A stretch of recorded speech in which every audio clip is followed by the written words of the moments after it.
இன்றைக்கி எங்கள் வீட்டில் ரொம்ப சிம்பிளான சாப்பாடு தாங்க.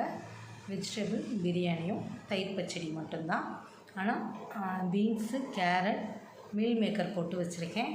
இஞ்சி, பூண்டு, புதினா, கொத்தமல்லி, வெங்காயம், தக்காளி எல்லாத்தையுமே நம்ம அரைச்சிட்டு ஊற்றிருக்கோம். ரொம்ப சூப்பராக இருக்கும். இதே நம்ம மட்டன் பிரியாணி செஞ்சோம்னா, இந்த ஸ்டைல்லே நம்ம மட்டன் பிரியாணி செஞ்சோம்னா சூப்பராக இருக்கும். கரம் மசாலா பொடி வந்து பட்டை, கிராம்பு, 2 ஏலக்காய், 5 ஸ்டார் பூவு, 1 ஸ்பூன் அளவு மிளகு, 1 ஸ்பூன் அளவு ஜீரகம், 1/2 ஸ்பூன் அளவு சோம்பு, 2 ஸ்பூன் அளவு மல்லி, வரமல்லி, நம்ம மிளகாய்த்தூளுக்காக இருப்போம்ல அந்த மல்லி, இதை எல்லாத்தையும் நல்லா பொடி பண்ணி தனியாக வச்சுக்கணும். அப்புறம் நம்ம வந்து இந்த இஞ்சி, பூண்டு, வெங்காயம், தக்காளி, 3 பச்சை மிளகா, இது வந்து 2 உலக்கு நான் சாதம் செஞ்சுருக்கேன். 2 உலக்கு சீரக சம்பாவுக்கு இந்த ஐட்டம்லாம் போட்டு செஞ்சிங்கன்னா வெஜிடபிள் பிரியாணி ரொம்ப சூப்பராக இருக்குங்க. வாங்க எப்படி இருக்குதுன்னு பார்க்கலாம்.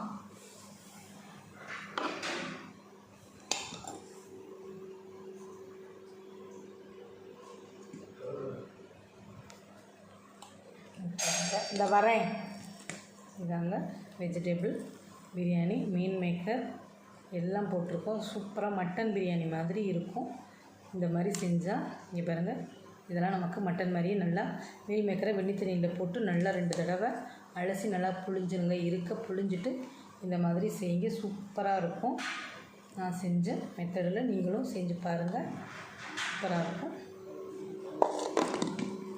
இதுக்கு நான் பொட்டுக்கல்ல வெங்காயம், தயிர் பச்சடி தாங்க வச்சுருக்கேன். வேறு எதுவும் முடிக்கலை. ஏன்னா நம்ம காய் எல்லாமே இதிலேயே பிரியாணிலேயே போட்டிருக்கனால நமக்கு தயிர் பச்சடி மட்டும் போதுன்னு வச்சாச்சு. கொஞ்சமாக கஞ்சியும் இருக்குது, வேணுங்கிறவங்க சாப்பிட்டுக்க வேண்டியதான்.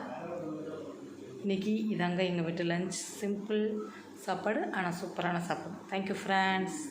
இவ்வளோ நேரம் இந்த வீடியோ பார்த்ததுக்கு ரொம்ப ரொம்ப நன்றி. தேங்க்யூ.